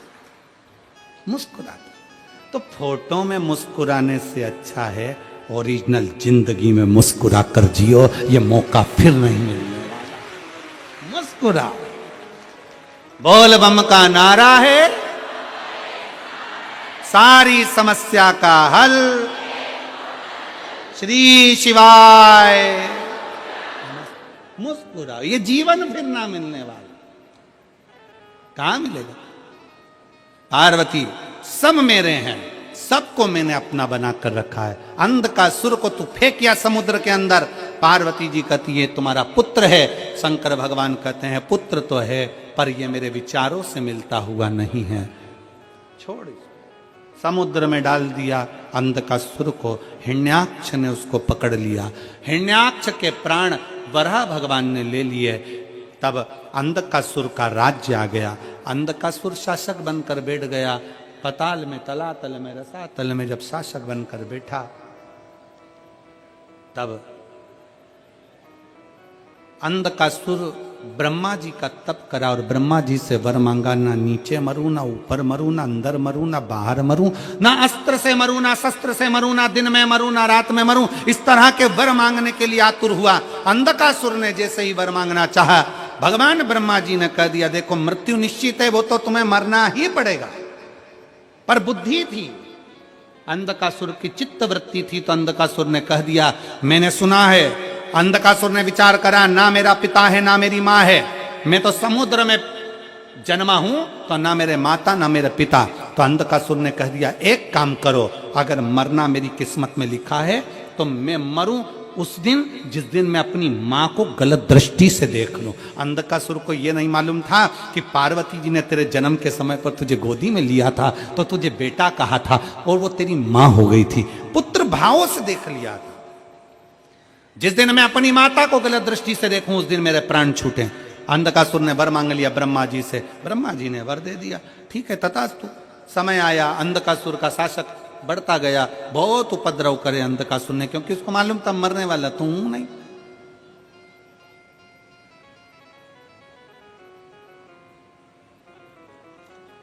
अब मैं मरूंगा तो हूं नहीं।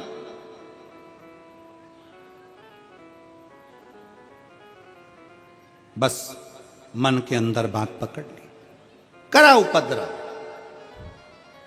बहुत करा। इतना उपद्रव अंधकासुर ने करा कि आखिरी में अंधकासुर ने अपने द्वारपालों से कहा कि मुझे विवाह करना है, जो दुनिया की सबसे सुंदर स्त्री है उसको लेकर आओ। द्वारपालों ने कहा जो बहुत सुंदर है वो तो शंकर जी के साथ रहती है। क्या नाम है? पार्वती। अंधकासुर ने कहा वो बूढ़े जोगी, वो भस्म रमाने वाला, जटा जूट बांधने वाला, गले में सर्पों की माला पहनने वाला, कानों में ततैया का बिच्छू धारण करने वाला, मस्तक पर त्रिपुंड धारण करने वाला, पार्वती जी उनके साथ रहती है, उसको मैं अपना बनाऊंगा। मां को गलत भाव से व्यक्त कर दिया। गया कहां रहती है पार्वती? कैलाश पर। कैलाश पर पार्वती जी कहां रहती हैं? जम के बोलो। कैलाश।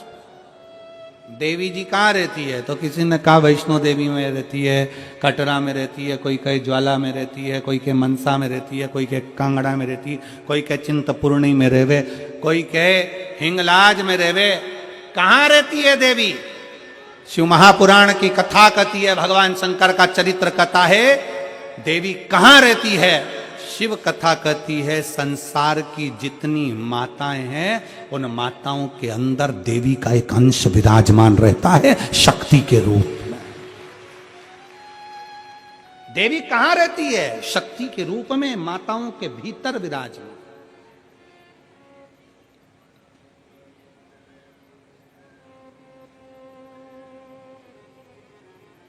शक्ति के रूप में। इसलिए मेरी जीजियों,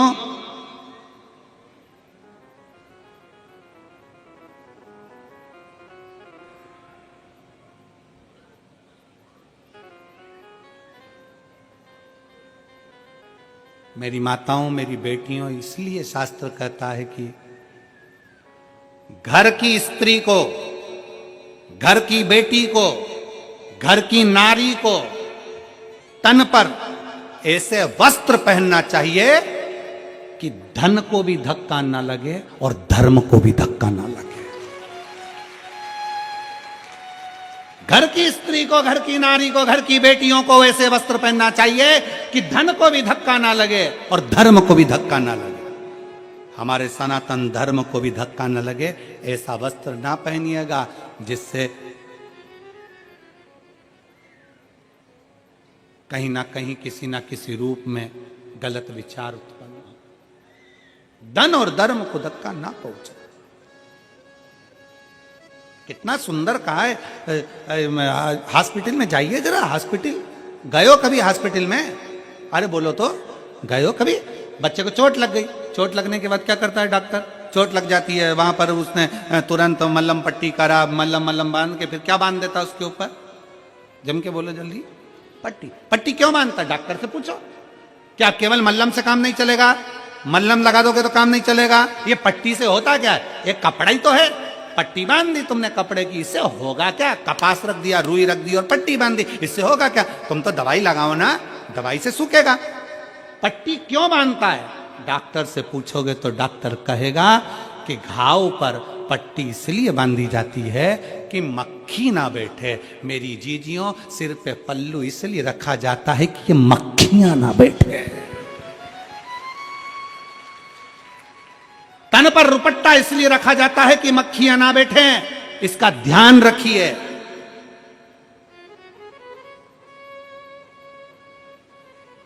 घाव पर मक्खी बैठेगी तो घाव सड़ा देगी। और ये गलत मक्खियां संसार में बहुत सारी हैं, बहुत बहुत मक्खियां। इन मक्खियों से बचने के लिए तन पर एक रुपट्टा, सिर पर एक पल्लू होना जरूरी है, बहुत जरूरी।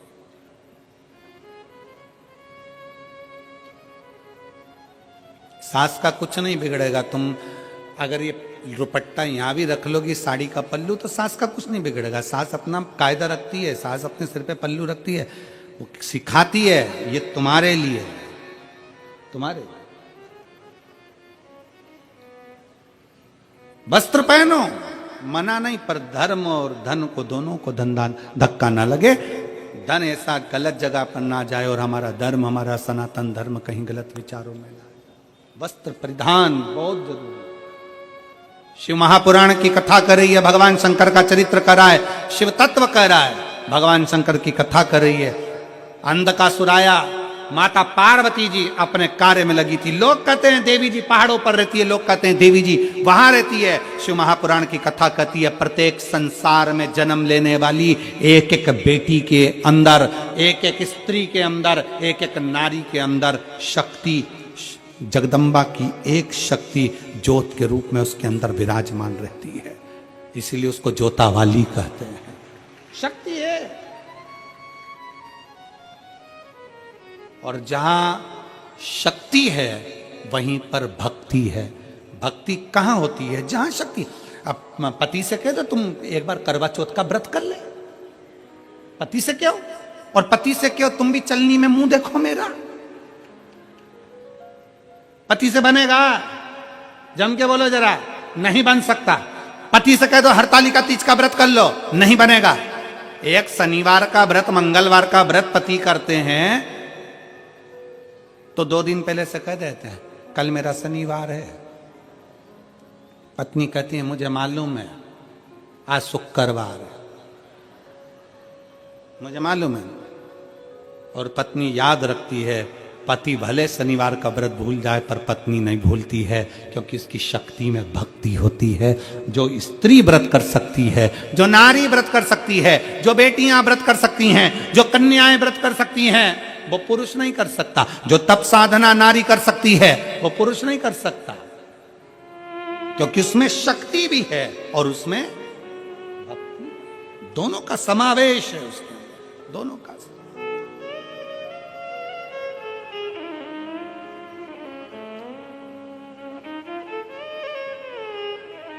इसलिए हम माताओं से, बेटियों से हमेशा निवेदन करते हैं कि तुम यह मत सोचो कभी भी कि तुम कुछ नहीं कर सकते। कई लड़के कह देते हैं गुरुजी मैं तो ये कंपटीशन एग्जाम पास ही नहीं कर सकता, मैं तो कंपटीशन एग्जाम में रह जाऊंगा, गुरुजी 4 बार परीक्षा दे ली मैं तो रह जाऊंगा। बेटियां कह देती है मुझे लगता है मेरी किस्मत में आगे बढ़ना लिखा ही नहीं है। कौन कहता है? पहले कथा में कहा था अपने कमरे में अटाला नहीं रखते। तुम लोग रखते हो? अपने कमरे में बेकार सामान नहीं रखते। हमेशा अपने कमरे में अच्छी साड़ी, अच्छा कपड़ा, अच्छा सामान, अच्छा जेवर तुम अपने कमरे में रखते हो। बेकार नहीं रखते। बेकार तो तुम पटक देते हो कहीं और। जब तुम अपने कमरे में बेकार चीज नहीं रख सकते तो ये पूरी पृथ्वी तो मेरे महादेव की है। महादेव अपनी पृथ्वी पर बेकार सामान नहीं रखते। तुम सब कीमत वाले हो, एक से बढ़कर हीरे हो। अपनी कीमत को पहचानो। कभी मुख से ये मत कहो कि मुझसे ये नहीं हो सकता, मैं ये कंपटीशन एग्जाम नहीं निकाल सकता, मैं ये नहीं कर सकता। अपनी एजुकेशन को बढ़ाइए, अपनी मेहनत को बढ़ाइए, अपनी लगनता को बढ़ाइए, अपने कर्म को बढ़ाइए, अपने परिश्रम को बढ़ाइए। जितना पढ़ते थे उससे 4 गुना पढ़ो, जितना अध्ययन करते थे उससे 4 गुना अध्ययन करो। और शंकर भगवान पर एक बेलपत्र समर्पित कर कर, उस पर विश्वास कर कर, अपने ऊपर भरोसा कर कर कि मैं इस एग्जाम को निकलूंगा और निकल कर बताऊंगा, तो निकल ही जाओगे। अपना बल प्रबल करिए, अपना बल। और ऐसों के पास मत बैठो जो तुम्हारा विल पावर कमजोर कर दें। कई लोग ऐसे भी होते हैं। एक मकड़ी जाला बना रही थी। मकड़ी जाला बना रही थी तो वहीं दरवाजे के पीछे छिपकली आ गई। छिपकली देखिए तुम लोगों ने, जम के तो बोलो, देखिए तुम्हारे यहाँ आती है? अच्छा ठीक है। कैसी होती है छिपकली? देखिए शिव महापुराण में छिपकली जरा दूसरी है। शिव पुराण में छिपकली किसको कहा गया? जो तुम्हारे घर में आकर बैठे और कहे तेरी बहू किसी काम की नहीं, तेरा छोरा किसी काम का नहीं। राम इतना नुकसान हो गया। ये छिपकली है, चुपचाप से आती है, दरवाजे के पीछे चिपक जाती है। छिपकली। अब तुम्हारी छिपकली और हमारी छिपकली में अंतर है। अब मेरठ में छिपकली है कि नहीं हमको नहीं मालूम, पर ऐसा कोई संसार नहीं जहां छिपकली नहीं आती है। धीरे से मकड़ी ने जाला बनाया, छिपकली आ गई पीछे से, और छिपकली ने आकर कहा मकड़ी से दरवाजे के पीछे जाला बना रही है, कोई भी तोड़ देगा झाड़ू मार के। और कहीं बना। मकड़ी झाड़ा बना रही थी, फिर सोचा कहाँ बनाऊं, तो दरवाजे के ऊपर खिड़की पे बनाया। इतने में चिड़िया आ गई। चिड़िया ने कहा कहाँ जाला बना रही है, हवा चलेगी पूरा दरवाजे का जाला टूट जाएगा। और कहीं बना। मकड़ी गई फिर पानी की टंकी के पीछे, वहां जाला बना रही थी। माँ ये किल्ली बोल दी तुम जाला बनाओगे, नहाने कोई आया तो जाला टूट जाएगा। मकड़ी पूरे दिन घूमती रही बेचारी, उससे जाला ही नहीं बना पाई। क्यों? क्योंकि हर जगह जाते थे कोई ना कोई उसका विल पावर कमजोर कर देता था, मना कर देता था, मत बना, यहाँ ऐसा हो जाएगा, वहां वैसा हो जाएगा, वहां वैसा हो जाएगा, वहां वैसा हो जाएगा। पर मकड़ी जाला नहीं बना पाई। आखिरी में मकड़ी एक बंदर के पास गई। बंदर से कहा मैं क्या करूं? बंदर ने कहा क्यों इनके चक्कर में पड़ी है, तेरी मर्जी पड़े जहां जाला बना। तेरा जाला तू बनाती है, तुझे मालूम है ना कि कितना बोल्ड है, कितना बलवान है। उसी तरह पढ़ाई आप करते हो, अध्ययन आप करते हो, कोचिंग आप करते हो, ट्यूशन आप करते हो, स्कूल में आप पढ़ते हो, तो आप दूसरे के कहने पर चलोगे क्या कि वो कह रहा है मैं इस एग्जाम को नहीं निकाल सकता? तुम अपने अंदर मकड़ी जैसी बोल्डता रखो, अपने आप जाला तैयार होगा। इन छिपकलियों के कहने पर चलोगे तो जिंदगी में कभी आगे नहीं बढ़ पाओगे। अपने आप को प्रबलता दीजिए कि मुझे ये एग्जाम। एक पत्र में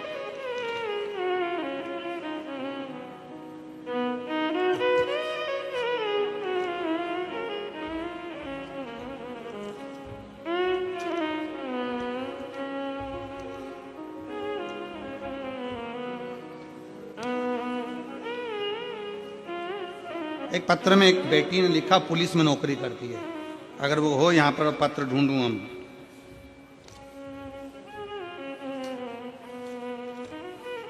हाँ यही है, धन्यवाद महाराज।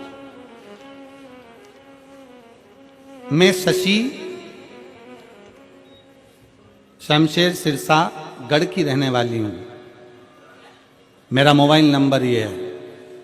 मैं बाबा क्या गुणगान करूं, मेरी बेटी सोनम शर्मा 2019 में यूपी पुलिस में उसकी नौकरी लगी। 16/5/2019 में वहीं से मेरी बेटी को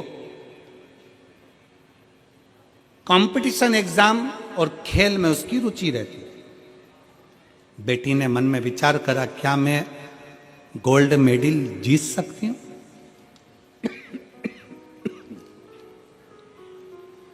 क्या मैं गोल्ड मेडल जीत सकती हूं?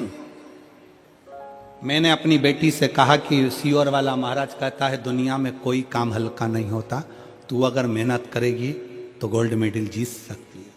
मैं बाबा को यहां धन्यवाद देने के लिए आई हूं कि वेट लिफ्टिंग में पुलिस में नौकरी करने वाली मेरी बेटी ने गोल्ड मेडल जीता है और शिव महापुराण पर भरोसा कर कर जीता।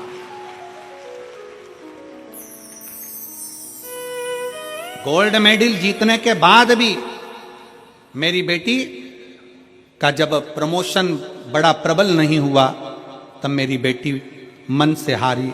तो मैंने उस समय भी अपनी बेटी से कहा, तो चिंता मत कर, अब हापुड़ में कथा हो रही है, अपन दोनों चलते हैं। बेटी और मैं हापुड़ में कथा सुनने के लिए आई और बाबा से विनय कर कर गई। आज मेरी बेटी का प्रमोशन हो गया। मैं बेटी को यहाँ धन्यवाद, बाबा को धन्यवाद देने के लिए। कहीं बेटी हो शशि शर्मा, शशि रामशेर, आप लोग पढ़ लो नाम खुद ही, ठीक है, मोबाइल पर। अब रामशेर लिखा है कि शामशेर लिखा है, तुम जानो। मैं शशि, रामशेर है शमशेर है, हाँ शमशेर सिरसागढ़। आइयो माँ, हाँ हाथ हिला दो, श्री शिवाय नमस्तुभ्यं। आ जाओ, एक बेलपत्र ले जाना, आ जाओ। शमशेर सिरसागढ़ की रहने वाली हूं। मेरा मोबाइल नंबर ये है।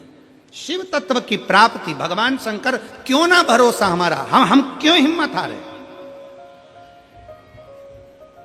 हम क्यों हिम्मत हारे? अपने विश्वास को प्रबल बनाए, अपने विश्वास को। और तेरे भरोसे मेरी श्री शिवाय नमस्तुभ्यं,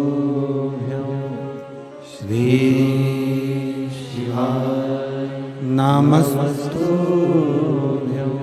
भोला सब दुख काटो मारा, ओ भोला सब दुख काटो मारा। शिव शंकर जपूं तेरी माला, भोले बाबा जपूं तेरी माला। भोला सब दुख काटो मारा, ओ भोला सब दुख काटो मारा। वेश है मंगल मंगलकारी, वेश है मंगल मंगलकारी। शमशान वासी हमारा, शमशान वासी हमारा।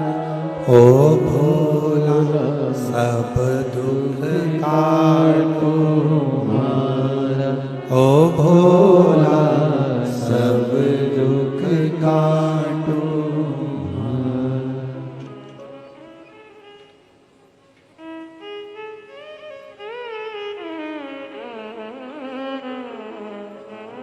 बाबा शिव शंकरो घड़दानी, कृपालु दयालु दातार।